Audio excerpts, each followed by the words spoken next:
אשכוחי ירושלים תשכח ותשכח Donc nous continuons la Gemara dans Masechet Brachot, Daf Tet Amud Bet. La Gemara, puisqu'on vient de parler de la sortie d'Égypte, la Gemara dit Vayinatzlu et Mitzraim. Alors, qu'est-ce que dire Vayinatzlu? On pourrait penser, bon, on les a bien eus. Oui, ils ont bien eu les Égyptiens puisqu'ils leur ont pris leurs affaires et ne leur ont pas rendu. C'est ce qu'on aurait pu s'imaginer. La chose Nitzul, c'est quand j'exploite quelqu'un, j'arrive à le... C'est-à-dire, ils ont réussi à prendre quelque chose d'eux. Mais la Gemara avait expliqué que c'est quelque chose de bien plus profond qui sont cachés derrière ces mots. Amar Avami, melamed she'asaoua kemetsuda she'enba dagan. Ça veut dire que c'est pour nous enseigner que qu'est-ce qu'ils ont fait de l'Égypte? Ils l'ont fait comme Rachi explique, quand on voulait avant piéger des oiseaux pour les attraper. Alors ils mettaient un filet, mais bien camouflé. Maintenant, sous le filet, il y avait du pain. Et quand les oiseaux voulaient venir prendre le pain qui était sous le filet, ils s'accrochaient au filet et hop, ils se faisaient attraper. Alors il dit, et maintenant si on retire le pain qui est en dessous le filet, aucun oiseau ne viendra. Donc le premier il dit, melamed she'asawa kemetsuda she'enba dagan. C'est pour nous enseigner qu'ils ont fait de l'Égypte comme ce piège ce filet dans lequel il n'y a plus de dagan, de céréales ou quoi qui puisse attirer les oiseaux.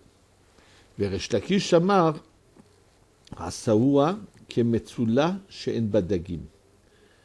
Ils l'ont fait comme dit Rashi, le fond des eaux, il n'y a pas de poissons. Pourquoi? Il dit les poissons viennent sur le bord de l'eau où il y a de la nourriture qui est jetée. Mais quand, dans la profondeur des eaux, il n'y a pas de poissons. Donc, Metsula. Et Rashi utilise le mot, pour nous expliquer Metsula, qui est le mot Metsulot Yam. Alors, bien sûr, pourquoi fallait-il... Quelle différence si on dit on veut nous faire comprendre qu'ils ont vidé l'Égypte? Pourquoi fallait-il qu'il y ait une discussion? Deux opinions. Quel exemple on va donner? Est-ce que c'est suffisant l'exemple du filet où il n'y a pas de pain en dessous? Ou est-ce qu'il faut l'autre exemple? Qu'est-ce qui est en fait caché derrière ces mots-là? Ce qu'il faut avant tout savoir, c'est que le monde est créé et il se passe quelque chose qui est la volonté de Dieu, bien sûr. C'est que donner un travail aux hommes à faire. Ce travail, c'est d'aller récupérer ce qu'on appelle les nitzotzot de Gdusha, les parcelles de lumière qui se sont éparpillées un peu partout. Maintenant, comment on fait pour faire cette action? Il faut le savoir que l'essentiel du birour, de la manière de la récupération des nitzotzot de Gdusha, c'est uniquement en se donnant à l'étude de la Torah, l'essentiel. Les mitzvot, c'est très important, mais c'est grâce à l'étude de la Torah que les choses se passent. Et même en Mitzraïm, il faut savoir que le Shevet, Lévi, eux n'ont pas travaillé, continué à étudier cette Torah qu'ils avaient reçue de Yaakov. Simplement, que s'est-il passé en Égypte? Il y avait le birour le plus dur, c'est-à-dire le travail le plus dur qu'il puisse y avoir était là-bas.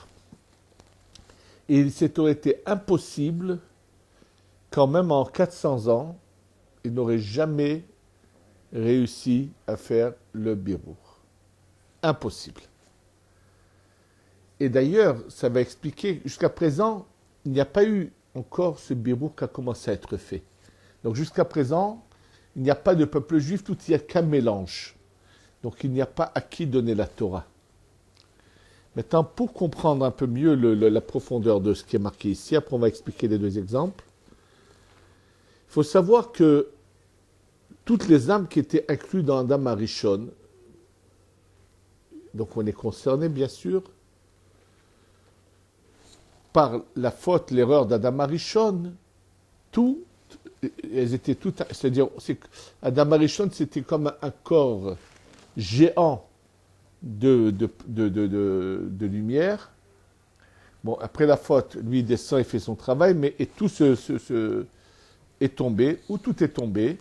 C'est comme si qu'à côté de ce corps géant de lumière, il y avait un corps géant de la Sitra Hara du mal. Et tout se mélange. Maintenant, l'âme ne commence pas que dans la tête, ça commence là au-dessus. Au-dessus de la tête, si on pouvait voir, on verrait un jet de lumière qui rentre et qui sort qu'en mouvement ici, qu'on appelle le Keter. Maintenant, toutes les Neshamot qui étaient là dans le Keter sont tombées dans le Keter de la Sitra Hara, de la Klipa, du mal. Celles qui étaient dans la tête sont tombées dans la tête et tout est parti. Le Galut Mitzraïm, c'était pour faire la séparation du Keter de la Kedusha, du Keter de la Sitracha, de la Klipa. C'est le Shoresh, c'est la source. C'est le Keter du Keter. Ensuite, Bavel, c'est la tête. C'est la tête qui se sépare. Paras, Madai et Yavan, ce sont les deux bras et le buste. Et le dernier galout que nous vivons actuellement, Edom et Ishmaël, ce sont les deux jambes. Et c'est pour ça que dans le Sefer Daniel, il est marqué Kat Mater Raglin Beraglin, lorsqu'on arrive à la toute fin des pieds, qu'on a fini tout le birour, à ce moment-là vient la Géoula. C'est-à-dire que tout le temps qu'on est en galoute, le birour n'est pas fini.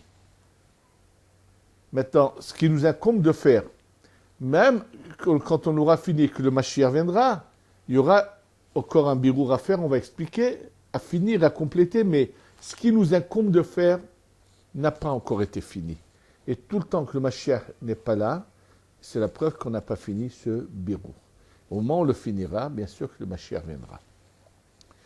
Maintenant, il faut savoir que le birour du Keter, c'est la chose la plus difficile à faire.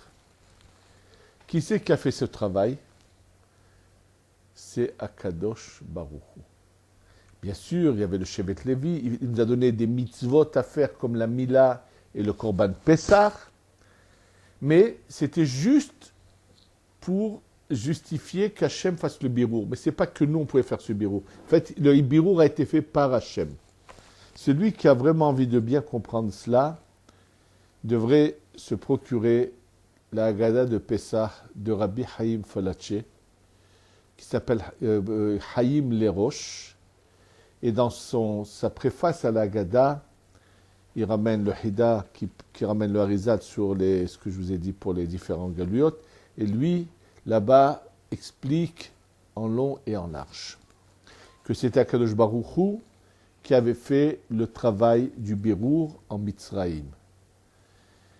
Mais quand Akadosh Baruch Hu fait quelque chose, il le fait à la perfection. Donc, une fois qu'on sort d'Égypte, il y avait une interdiction de retourner en Égypte.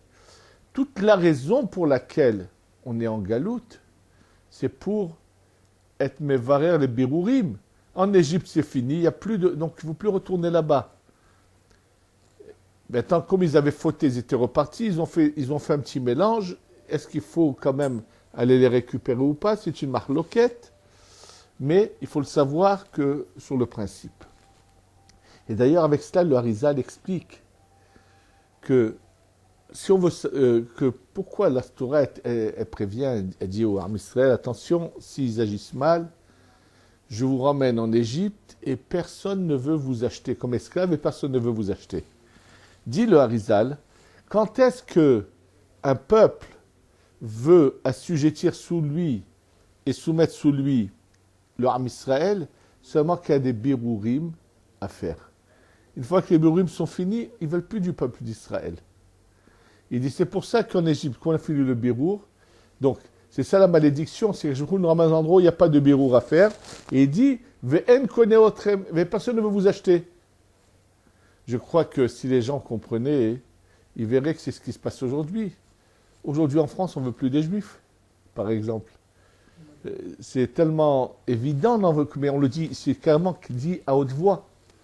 Et il m'a dit, une doctoresse, qui lorsqu'elle a décidé de faire sa aliyah, un grand professeur de l'hôpital où elle travaillait, il lui a dit, je suis tellement content pour vous, vous rentrez chez vous. C'est-à-dire pour eux, les Arabes sont chez eux en France, mais les Juifs ne sont pas chez eux.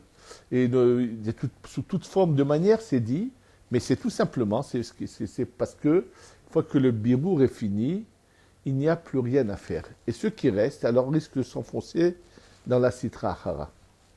Donc, en fait, ici, l'enseignement de ces deux Chachamim, c'est pour nous dire, ça y est, quand ils sont sortis d'Égypte, tout le birour a été fait.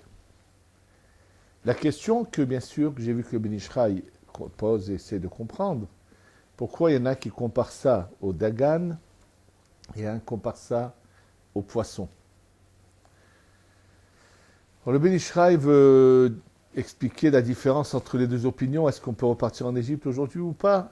Alors, s'il compare ça au Dagan, ça veut dire que même que ça a été une fois vidé, mais il y a plus de choses qui seront tombées ou pas. Moi, je pensais que les deux opinions qui sont là, c'est quelque chose de bien, bien plus profond. Nous savons que la faute d'Amarichon, c'est uniquement, ça concerne tout ce qui est végétal, puisque on nous donne l'exemple du fruit qu'il a roulé. Mais les poissons et l'eau avec les poissons ne sont pas concernés. Et d'ailleurs, j'ai vu quelque chose de très beau, que quand quelqu'un meurt dans la mer rejette son corps. La mer ne veut pas des morts. Parce que la mer, elle n'est pas concernée par la faute. Et c'est que la terre qui est concernée qui doit récupérer les morts. La mer, elle n'est pas concernée. Donc en fait, ici, si on réfléchit bien, on parle de deux niveaux. C'est-à-dire qu'il n'y a pas de marloquette. Il y en a au niveau duquel le birour, il a été fait sur ce qu'il est à 100%, dans ce qui les concerne, mais pas de manière totale, puisque c'est le Dagan, mais Metzulotiam, qui sont, même les fautes qui ont été faites, ça ne les concerne pas, et il y en a qui disent non, même ce qu'il y a dans le profond de l'eau, il n'y a plus rien, c'est-à-dire, en fait, c'est différents niveaux. Nous savons que, donc en fait, on parle ici de deux niveaux, mais en fait, là, c'est ça ce qui est mentionné ici, que maintenant, je voudrais juste rajouter un petit détail.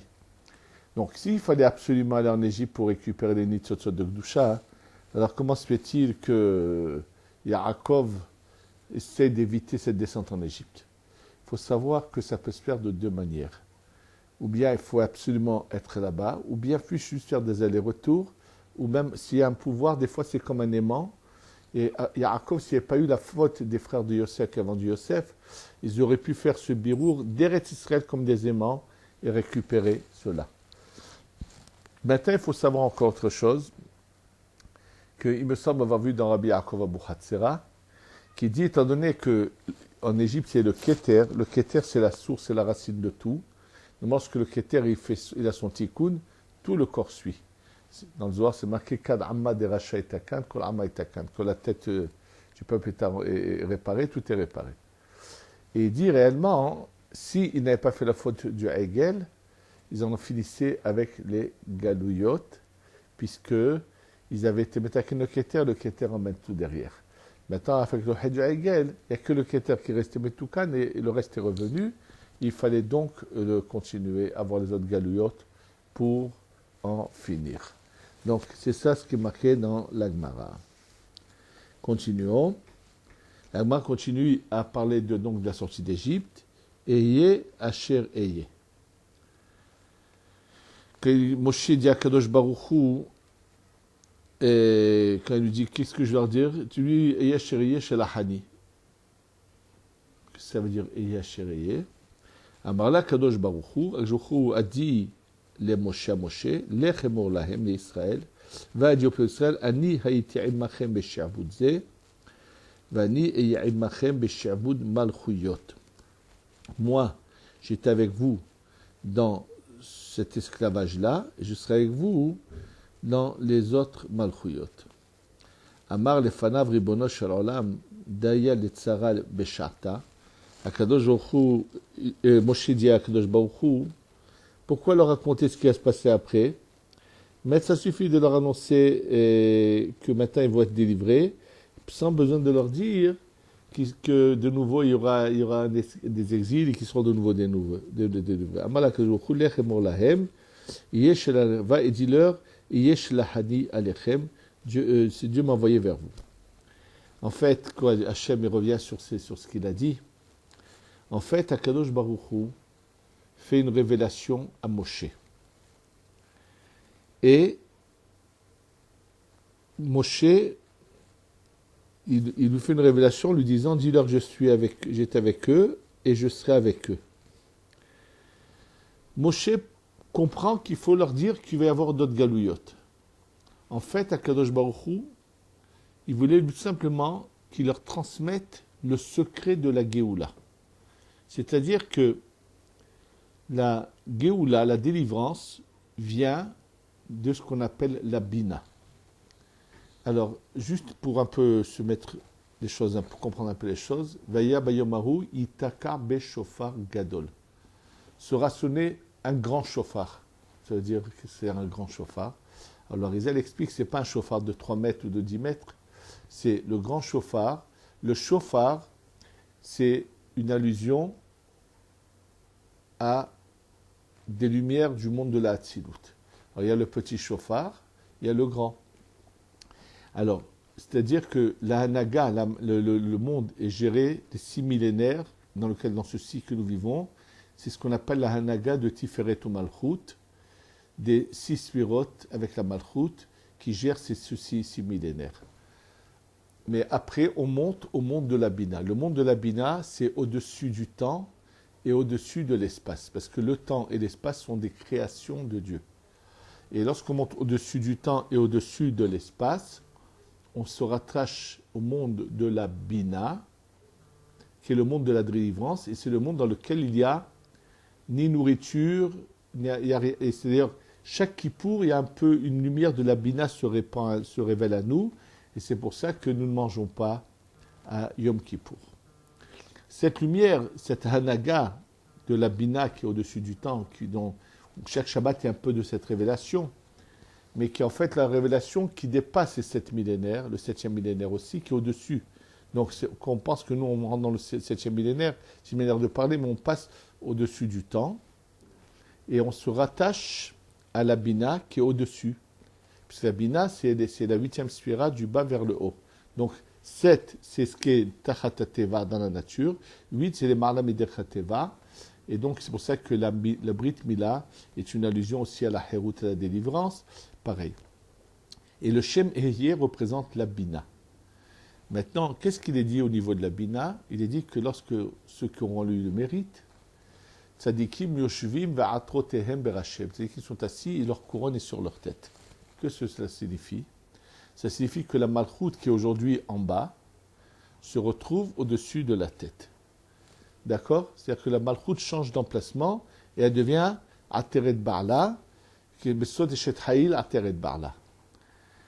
Et c'est ce qui explique que j'avais vu ça dans une Agada de la Chassidut Komar Naziditchov, qui explique, dans certains milieux chassidiques, tenait qu'au moment du début de la Agada, au moment où on disait l'Achmania, que la femme soulève le plateau pendant un instant pour faire cette allusion au plateau qui est la Malchut, qui a Ateret Ba'ala.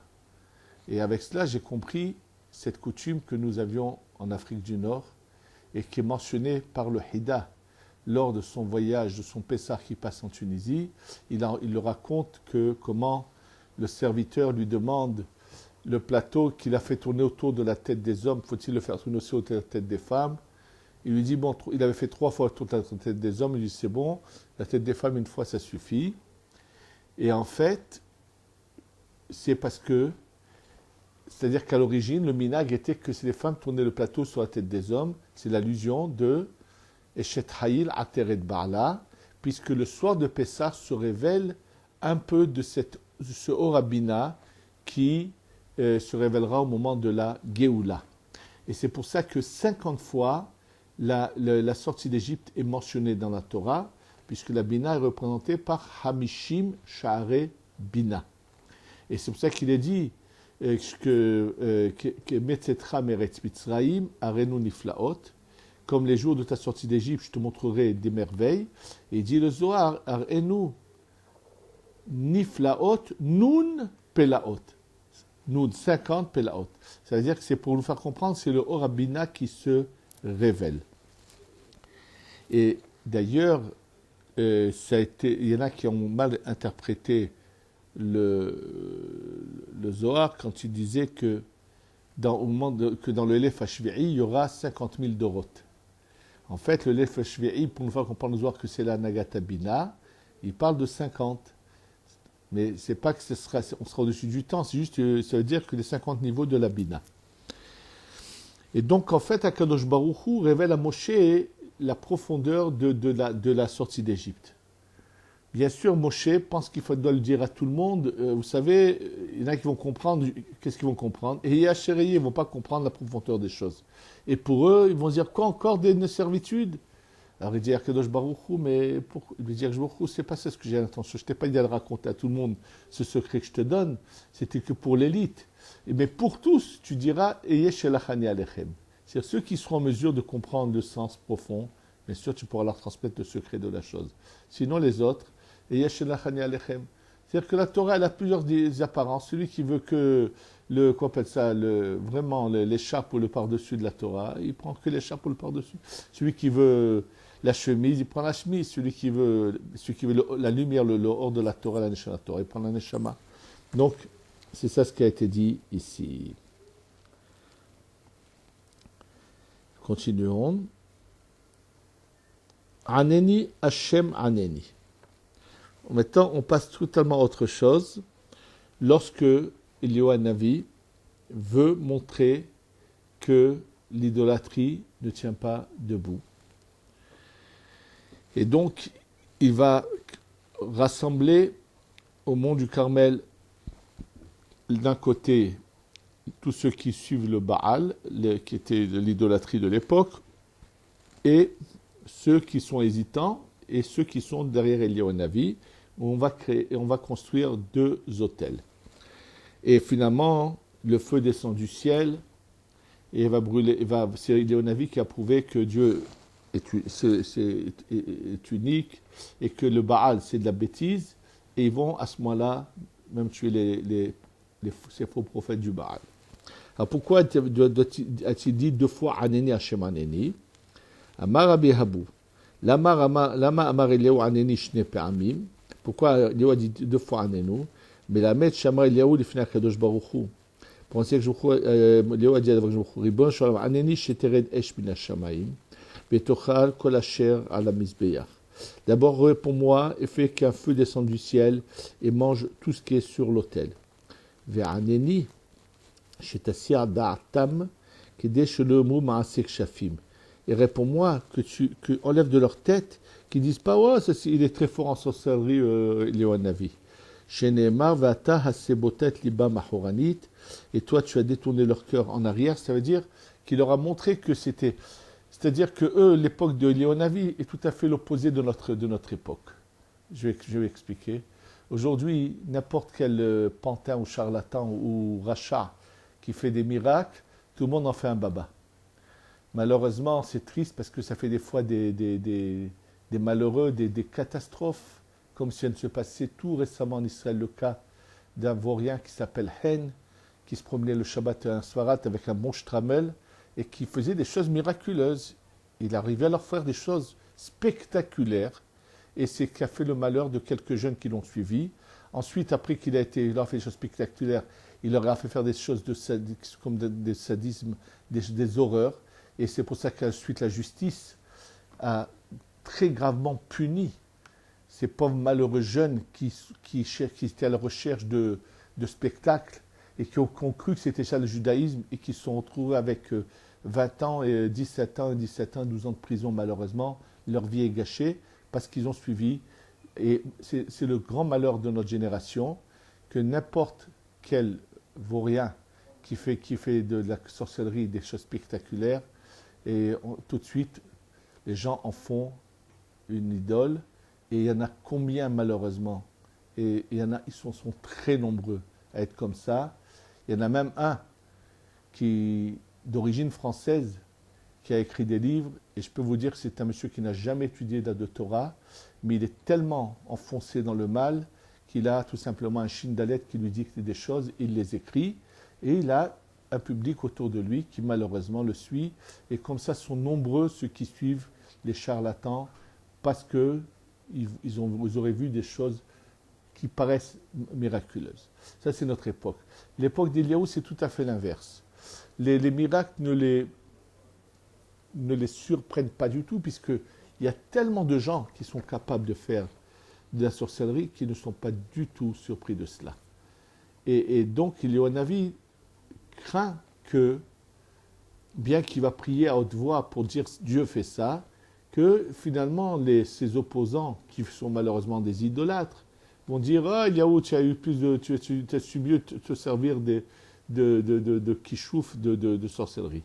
Et c'est pour ça qu'il demande à Kadosh Baruch Hu que ce qu'il fait, il arrive à leur montrer que lui, c'est vraiment l'envoyé d'Hachem et non pas de la sorcellerie. C'est ça la demande qu'a fait Eliaou Hanavi. Et il faut prendre une leçon. La première chose qu'il faut voir dans un Rav, c'est sa Torah. Et non pas n'importe quel bandit qui se présente sous un look de Rav et qui va dire des choses qui va être apparemment des choses qui paraissent spectaculaires. Les gens courent après ces gens-là, leur donnent de l'argent. Finalement, ils sont après déçus quand ils connaissent la vérité, s'ils ont la chance de la voir ensuite. Mais entre-temps, le mal qui est fait peut laisser vraiment des marques, et il faut mieux éviter. Et c'est pour ça que c'est important de comprendre ce que la Gemara nous dit ici.